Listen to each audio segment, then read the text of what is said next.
Assalamualaikum warahmatullahi wabarakatuh. Berjumpa lagi dengan saya di channel Guru Matematika. Hari ini kita akan sampaikan bagaimana cara uji beda dua sampel yang dependen. Uji beda dua sampel dependen yaitu uji T berpasangan dengan sampel atau subjek yang sama namun mengalami dua perlakuan yang berbeda atau pengukuran yang berbeda. Kapan dilakukan uji ini? Yang pertama, ketika ini adalah uji komparasi sebelum dan sesudah, gitu ya. Jadi ada namanya juga sampel atau subjeknya satu, tapi diberi dua perlakuan yang berbeda. Maka ini adalah uji komparasi sebelum dan sesudah. Kemudian yang kedua digunakan saat uji parametrik dengan syarat terdiri dari satu sampel tadi dengan dua nilai pengamatan, kemudian datanya kuantitatif yaitu bernilai angka dan berdistribusi normal. Seperti contoh, misal ada perbedaan berat badan sebelum dan sesudah mengikuti program diet. Yang kedua, perbedaan lamanya menghitung sebelum dan sesudah mengikuti pelatihan sempoa atau perbedaan apa dengan apa sebelum dan sesudah, seperti itu ya, dan sebagainya. Bagaimana hipotesis di uji beda dua sampel dependen ini? Yang pertama, uji dua arah, yaitu H0 ketika nilai rata-ratanya, nilai rata-rata setelah, namanya mu2 berarti nilai rata-rata setelah itu sama dengan nilai rata-rata sebelum. Artinya tidak ada perbedaan antara sebelum dan sesudah, begitu. Kemudian H1-nya atau HA nanti itu adalah mu2 atau nilai rata-rata setelah dilakukan atau diberi pengamatan atau diberi perlakuan itu ternyata tidak sama dengan sebelum. Tidak sama itu bisa jadi lebih kurang atau lebih besar gitu ya, lebih kecil atau lebih besar. Kemudian uji satu arah ini untuk menentukan ketika misal yang dituju adalah dia itu nilai rata-ratanya harus lebih kecil, maka dia pakai uji satu arah yang ini ya. Jadi H0 ini ketika misalkan berat badannya yang kedua ini lebih besar dari berat badan pertama gitu, maka H0 yang diterima. Tapi kalau ternyata berat badannya lebih kecil, maka H1-nya diterima. Nah, uji satu arah yang ketiga adalah ketika kita menguji tentang misalkan hasil belajar. Rata-rata hasil belajar yang kedua, ini H0-nya rata-rata hasil belajar setelah gitu ya, dilakukan atau diberi treatment ternyata lebih kecil dari sebelumnya. Nah, tapi ketika H1-nya atau HA-nya nanti rata-rata yang kedua atau rata-rata setelah diberikan treatment nilai rata-ratanya lebih besar dari nilai rata-rata sebelum, begitu ya. Jadi nanti yang dinilai adalah apakah di uji dua arah ini dia apakah berbeda atau tidak gitu. Jadi perbedaannya satu arah ke kanan atau satu arah ke kiri, seperti itu ya, lebih kecil atau lebih besar, begitu. Kemudian statistik hitungnya atau rumusnya adalah T atau uji T tadi sama dengan X bar D, di mana D adalah selisih dari X1 dan X2. X bar adalah nilai rata-rata dibagi SD adalah standar deviasi dari D, standar deviasi dari nilai rata-rata tadi. Kemudian N adalah jumlah sampel. Nah, X yang ada seret di atasnya adalah X bar bacanya, nilai rata-rata. Contoh kasus misalkan begini. Seorang guru ingin meneliti tentang perbedaan nilai matematika siswa sebelum dan sesudah mengikuti pelatihan sempoa. Nah, ini bukan lamanya menghitung, tapi lebih kepada hasil belajar matematikanya. Nah, maka rumusan masalahnya adalah apakah terdapat perbedaan nilai matematika siswa sebelum dan sesudah mengikuti pelatihan sempoa. Perbedaannya kan sebelumnya lebih kecil dari sesudahnya, gitu, atau sesudahnya lebih besar dari sebelumnya, atau ternyata sesudahnya itu lebih kecil dari sebelumnya. Jadi seperti itu. Oke, yang pertama pembahasannya adalah langkah pertama menentukan hipotesis penelitian. Jadi harus kita ingat bersama sebelum hipotesis itu ada rumusan masalah. Jadi masalahnya dirumuskan apakah terdapat perbedaan. Nah, maka dari rumusan masalah ini kemudian ke hipotesis. Hipotesis penelitiannya adalah yang pertama tidak terdapat perbedaan nilai matematika siswa sebelum dan sesudah mengikuti pelatihan sempoa. Kemudian HA-nya atau H1 sama saja, terdapat perbedaan nilai matematika siswa sebelum dan sesudah mengikuti pelatihan sempoa. Nah, seperti itu.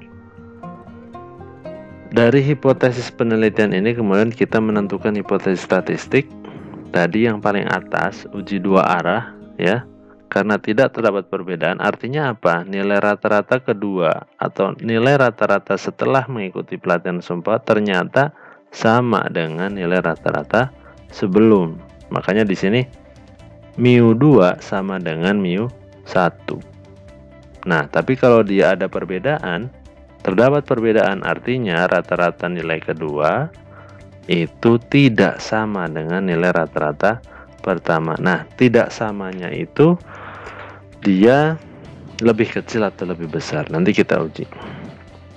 Nah, ini contoh nilainya, misalkan ada 20 anak, ini adalah nilai sebelum dan ini adalah nilai sesudah.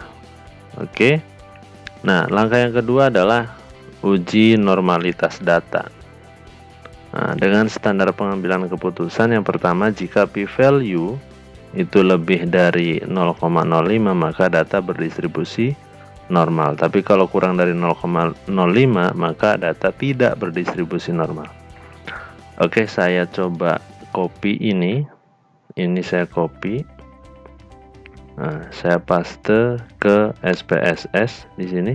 Nah, ini sudah saya paste. Nah, maka di variabel view-nya kita ubah saja di sini, ini sebelum misalkan, dan ini sesudah.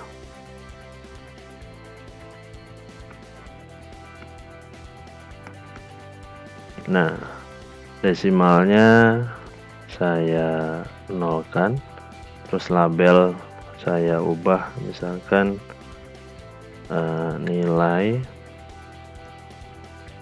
sebelum pelatihan sempoa misalkan. Nah, ini adalah nilai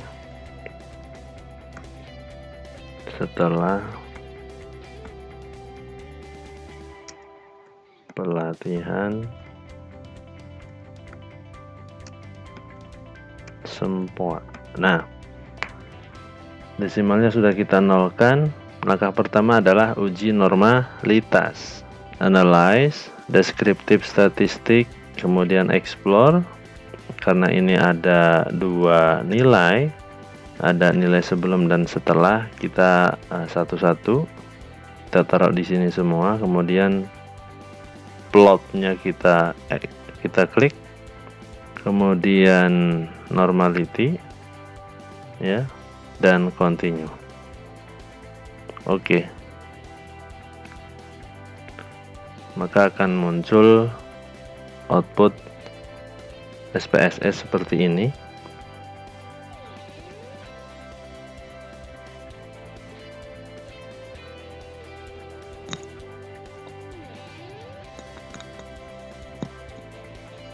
Oke, ini di sini ada test of normality, kita bisa copy. Ini adalah nilai sebelum pelatihan. Saya copy spesial dengan image, saya paste di bawah sini. Nah, misalkan ini adalah uji.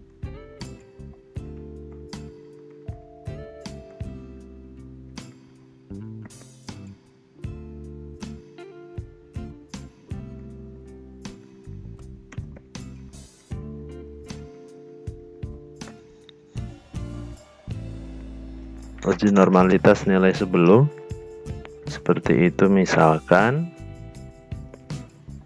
Nah, kita lihat di sini signifikansi dari uji normalitasnya adalah 0,950 ya, atau kalau kita lihat dari Kolmogorov-Smirnovnya signifikansinya 0,200 ya. Maka kita bisa simpulkan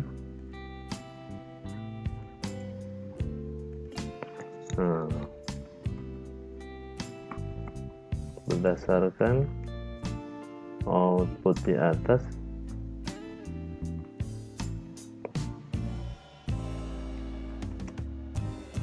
terdapat nilai uji normalitas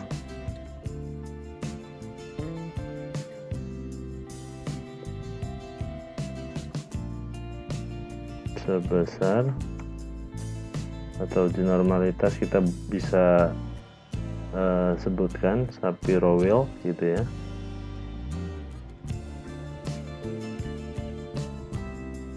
(0,981) dengan p-value 0,950 ya. P-value 0,950 lebih besar dari 0,05, maka disimpulkan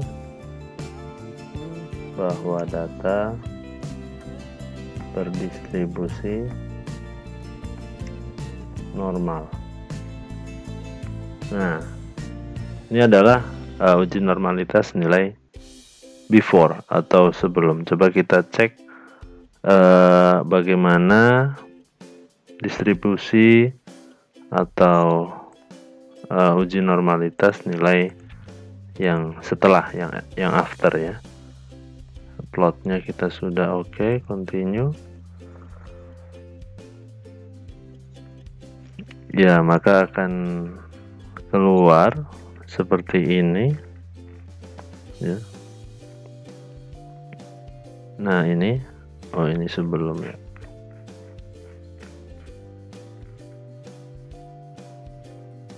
Nah, seperti ini ya. Ini dia uji normalitas nilai sesudah. Nah, ini kita copy.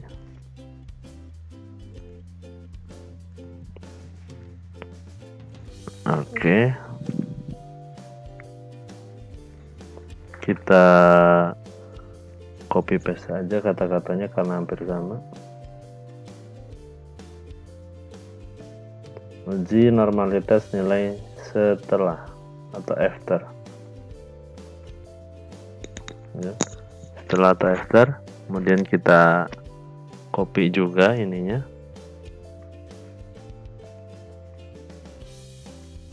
Oke, berdasarkan output di atas dapat nilai uji, kita besarin dulu. Nah, ini sebesar 0,988 dengan p-value, ini Shapiro-Wilknya 0,988, p-value-nya 995.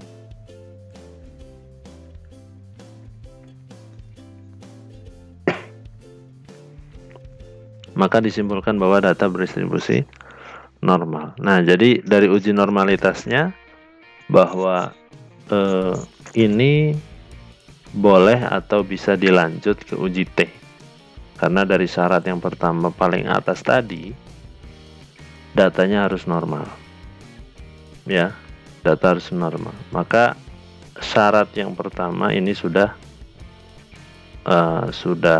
mencukupi atau sudah lolos gitu ya, uji normalitasnya berdistribusi normal. Kemudian ketika diuji prasyaratnya sudah selesai, maka tinggal uji hipotesis. Uji hipotesis atau uji T, kita pakai SPSS. Langkah ujinya adalah analyze, compare mean, paired sample t-test, kemudian masukkan nilai ke kolom. Nah, coba kita langsung praktek. Analyze, kemudian compare mean. Analyze, compare mean, paired sample t-test. Ya, paired sample t-test, kemudian masukkan nilai ke kolom. Variabel 1 adalah variabel sebelum, variabel 2 adalah variabel setelah.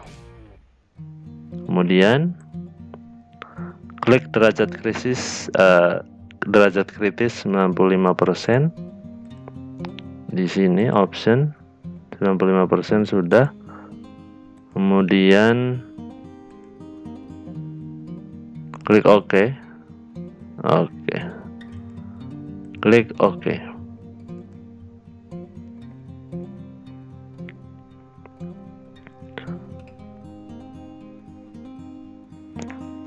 Maka akan muncul ini di sini, di yang paling bawah seperti ini.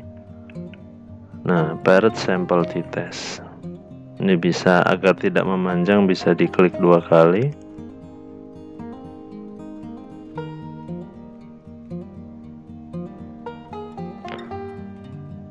Klik 2 kali, kemudian pivot, transpose row and column.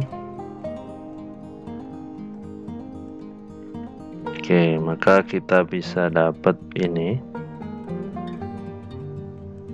copy spesial. Nah,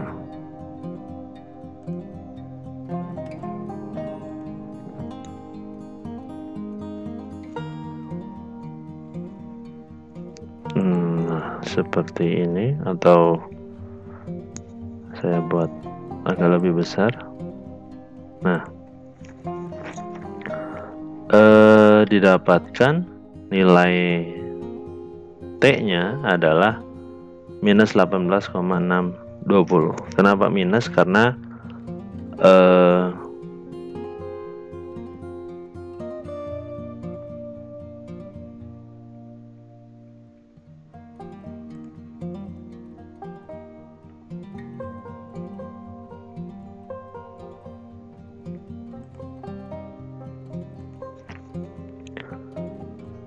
Oke, kenapa hasil T-nya minus? Karena yang dilihat adalah X bar dari D ya, X bar dari D.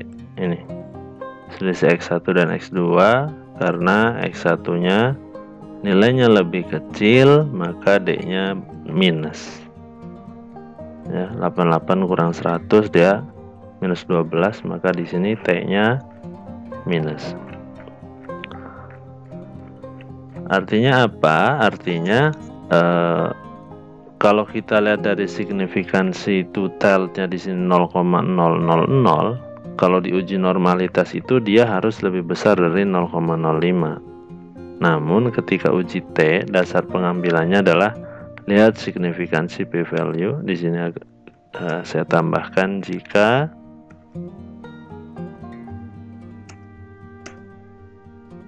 lebih dari 0,05,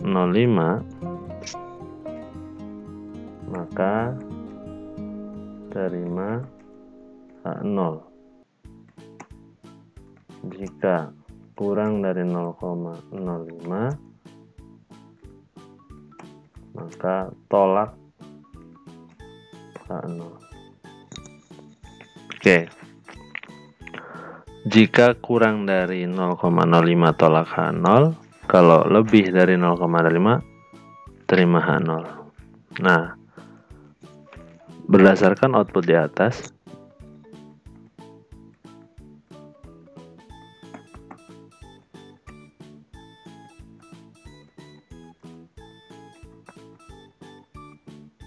Didapat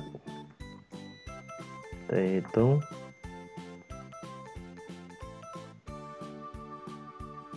18,620. Kita buat harga mutlaknya. Kenapa? Karena D-nya adalah minus ya. D-nya adalah minus, maka T-nya pasti minus. Dengan DF19 kita bisa lihat di sini titik persentase distribusi T dengan DF19 dan signifikansi 0,05 di sini. Maka T-nya adalah T tabel 1,72913 atau 1,729.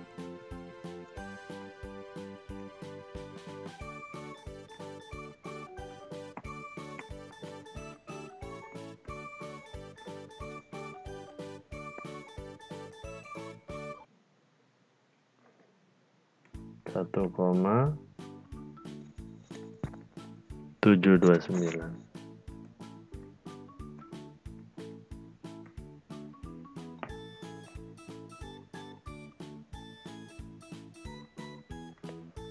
Satu koma 729 P value 0,000 lebih kecil dari 0,05, maka tolak H0, terima HA.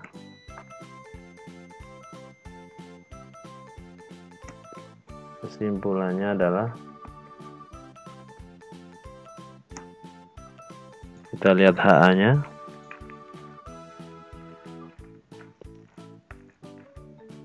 Terdapat perbedaan nilai matematika siswa sebelum dan sesudah mengikuti pelatihan Sempoa dengan nilai signifikansi 0,000. Ya, maka sangat signifikan ya, sangat signifikan. Oke, T hitung dengan T tabelnya juga lebih besar dari T tabel. Baik, terima kasih. Itu untuk video hari ini. Video kali ini semoga bermanfaat. Insyaallah disambung dengan video-video selanjutnya. Assalamualaikum warahmatullahi wabarakatuh.